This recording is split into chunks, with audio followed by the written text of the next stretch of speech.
UK is intending to recognize the state of Palestine in September, but with strings attached. There are actually many countries that said so.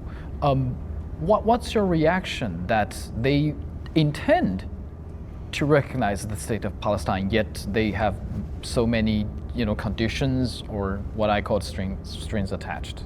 You see, the British, they do their things their own way. France said, we recognize the state of Palestine, but we will announce it officially in September. That's what President Macron said. That's the French way of saying that. The British way, they're saying they will recognize by September unless Israel to do things that would not make it necessary for us to recognize, such as accepting the political horizon, accepting the two-state solution, and accepting to end the occupation. You don't believe the Israeli government will do that? What do you think? You are a seasoned diplomat.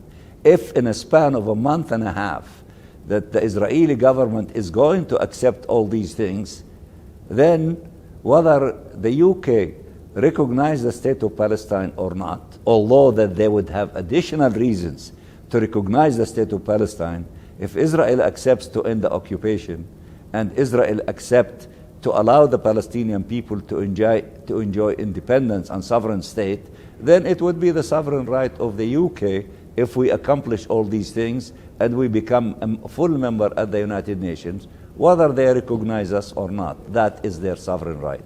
But the British, that they're very clever in their own way.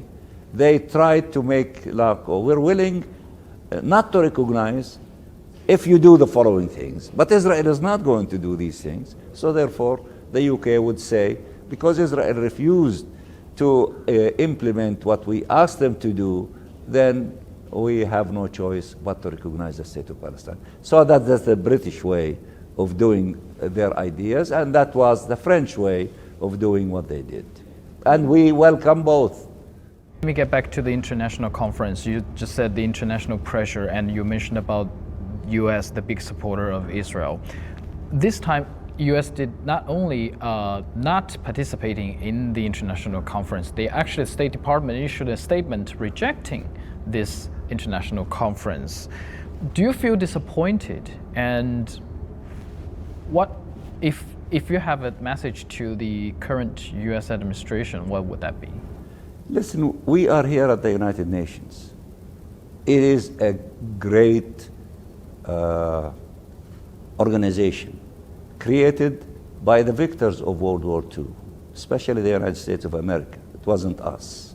It was hosted in San Francisco when they signed the Charter of the United Nations. And the first sentence of the Charter of the United Nations, which was the United States played a leading role in drafting it. We, the people, we decided to resolve conflicts through peaceful methods to save future generations the scourge of war. What we did the last 2 days, and we will conclude today, is in a peaceful way, we are trying to find a just solution to this conflict between us and the Israelis. The Israeli side is selecting war, so it is violating the first few lines of the Charter of the United Nations.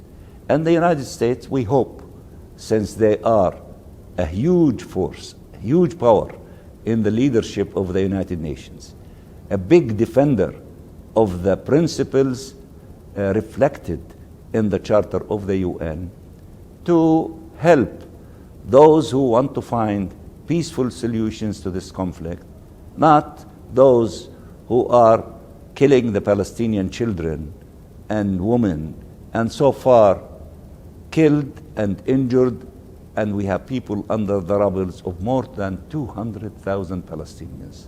What is better? The option of war, destruction, hatred, and agony, or the option of peace and trying to resolve this conflict in a peaceful manner? Of course, if 140, 150, 180 countries want the option of peace through negotiation, and one country or two or 5 countries oppose it, logic would say, let the 5 countries that oppose it join the 180 and let us make peace through peaceful methods as the Charter of the United Nations asks us to do.